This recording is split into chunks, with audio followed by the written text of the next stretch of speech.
Perhaps overshadowed by the weather, today is the 5th anniversary of Detroit's emergence from bankruptcy. The grand bargain was supposed to give the city new hope. Well, did the process work? Business editor Rod Maloney has a report card for us. Rod?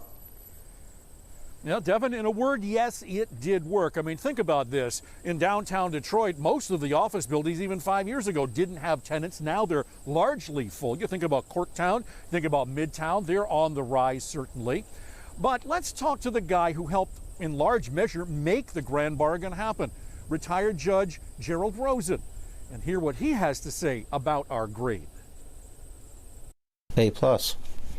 A plus. Retired federal judge Gerald Rosen was the guy who did the bankruptcy's heavy lifting. Here's that famous picture on the last night after the last deal. He'd prodded, cajoled, and negotiated the grand bargain that gave the city a new lease on life, the Detroit Institute of Arts a way out of selling off all of its art, and the governor the chance to sign the laws cementing the city's emergence. To have made this much progress in this short of time is almost miraculous.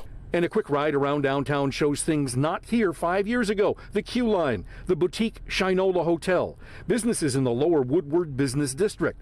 Rosen says it took a shared sense of what Detroit could be to get here. People throughout the state invested. The supporters of the DIA invested. The pensioners invested. The uniformed forces invested. The unions invested. So many people came together. Local 4 bankruptcy expert Doug Bernstein agrees, saying of the city's recovery, it's gone fabulously. He believes the city wouldn't see the unprecedented new investment without the bankruptcy, but there's one truly great measure of the city's progress. We don't think about the bankruptcy anymore, which is the greatest testament to the bankruptcy. There was always the fear that who would come to Detroit if it filed for bankruptcy. Now, Bernstein and Judge Rosen both said that the city is not perfect. It still has work to do. You've got to get the neighborhoods looking a little bit better, although the city is working on that.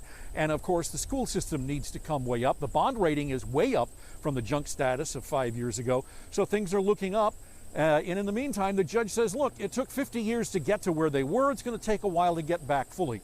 But the city is moving along quite smartly. Reporting live downtown, Rod Maloney, Local 4. Boy, Rod, Doug Bernstein's so right, though. It's just not a topic of conversation right now, and that tells you how far we've come. Yeah. True testament. Yeah.